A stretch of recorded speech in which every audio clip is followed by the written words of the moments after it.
We want to get now to our Libby Cathy, who's standing by with an update on what we're seeing with the Columbus Crisis Response Funding and how that's playing out today. So, Libby, what are you seeing tonight? What's the reaction?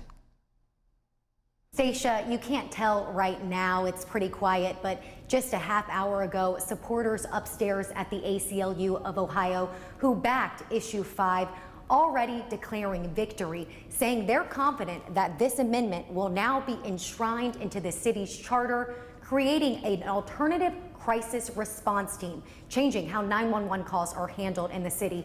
Now, we've been talking about this all night, but just a quick reminder, this would essentially create a third arm to the public safety response here. So instead of fire or police responding to certain non-emergency calls, you would have trained social workers and behavioral health specialists responding in those situations. And supporters here say this is a long time coming. They say this is needed in Columbus, but I did also hear from some residents who voted no on this issue. They say they are concerned that while right now this amendment is not raising taxes, there is no tax increase tied to this, they fear that maybe down the road, because this is in the city's budget, that it could raise taxes. They also say this could add an unnecessary layer of bureaucracy onto public safety. But supporters I talked with here say they are confident this will create a more fair and just and safe city in Columbus, including Council President Shannon Hardin, as I mentioned, who was confident this was going to pass tonight. And as I said,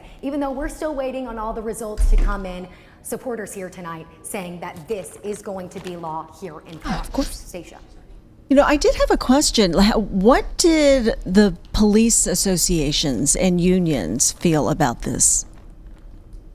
This is a very good question. So we talked to Brian Steele, the president of the Capital City Lodge 9 union here representing Columbus police officers. Now, he said at first he had his reservations on this. He thought this could be another way to inadvertently defund the police. But after sitting down with city leaders, he says this is actually going to perhaps help their officers focus on responding to violent crimes and really put their efforts there, while these non-violent emergencies, they can have trained mental health specialists respond there instead. So at first he had some hesitations, but now that police union president here in Columbus on board with this. And Libby, is it correct? I think Council President Hardin said the other day that also the fire union is on board with this. The fire union is on board with this as well, and that's a point he made here tonight, that you see all these groups coming together supporting the Columbus Safety Collective campaign, which backed this amendment, but you don't really see one organized opposition group here like we've seen with other issues on the ballot. So Shannon Hardin saying that police are on board, fire on board, and he hopes that residents that may have voted no tonight, as this gets fully operational, it will take time by 2030, but he hopes they will ultimately get on board as well. I'm fascinated by this. I think it's really interesting. I know this is a Columbus thing, but, you know, coming from Cleveland, you know, we have seen so many bad outcomes when it comes to police trying to handle mental health situations. And I believe this is first in the country to put for it in Columbus. The city code, yes. Right. So, I mean, I'm fascinated by the outcome of this. I'm interested to see if it catches on after this. I can think of two instances. We had two Toledo police officers who were shot and killed in a situation where I think this would actually be very helpful. So I'll be interested to see if other towns and municipalities and cities follow the results here tonight and start to think of something like this. And interesting also because the FOP was really hesitant about this initially, and they spoke out about that because this is called a non-police public safety plan. So they were initially very concerned about what this actually would look like in practice.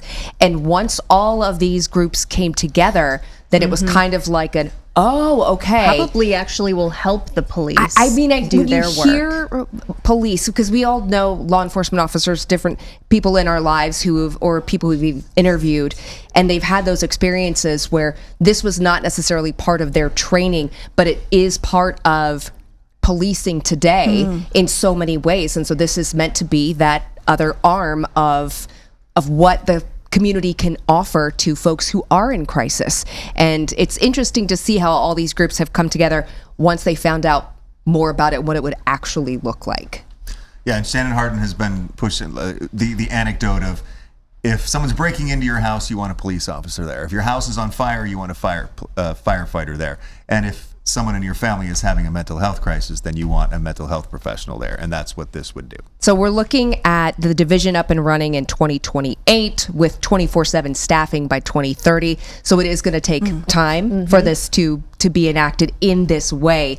But again, we're already seeing some success in Columbus with this. There is some of that, Right. that groundwork that's already been laid Wow. I'm going to to push be this watching forward. that. You know, by how much did it pass? Do we know? I Was think it it over was, 100? it was 70 to 30 at least. Big time. That's We're amazing. still seeing the crisis response, I think I'm kind of putting where everybody on things the stand spot. with the I think I precincts did see reporting. 70-30.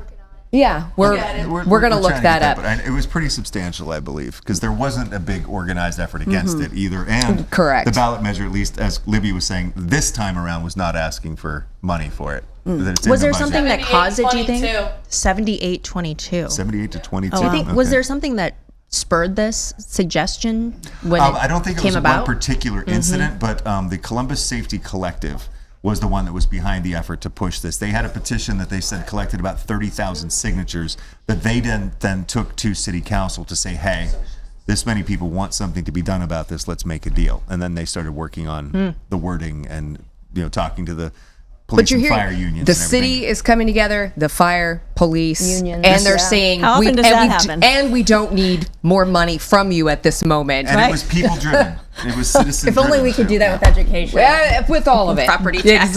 Exactly. So, but I think that was intriguing to people because that is so rare, because these are groups that spend a lot of time back and forth. And so everybody got on board with this.